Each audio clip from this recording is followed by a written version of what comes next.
Mr. Seahorse by Eric Carle. And if you'd like to buy the book, check in the link description down below. Mr. and Mrs. Seahorse drifted gently through the sea. Mrs. Seahorse began to wiggle and twist this way and that. "It's time for me to lay my eggs," she said. "Can I help?" asked Mr. Seahorse. "Oh yes, thank you," said Mrs. Seahorse. She laid her eggs into a pouch on Mr. Seahorse's belly.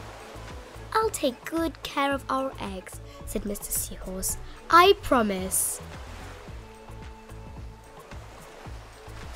As Mr. Seahorse drifted gently through the sea, he passed right by a group of trumpetfish hidden in a patch of reeds. But before long, Mr. Seahorse met another fish. "How are you, Mr. Stickleback?" asked Mr. Seahorse. "Delighted," replied Mr. Stickleback. "I just built a nest and right away Mrs. Stickleback laid her eggs into it. Now I'm taking good care of them until they hatch." "Keep up the good work," said Mr. Seahorse and swam on his way.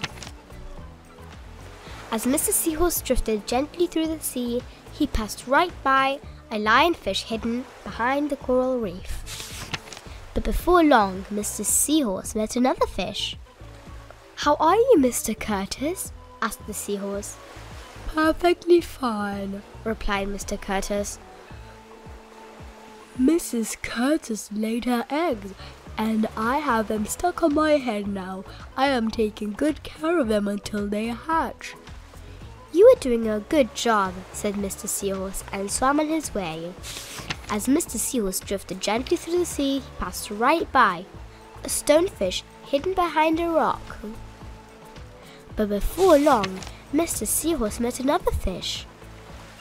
"How are you, Mr. Pipe?" asked Mr. Seahorse.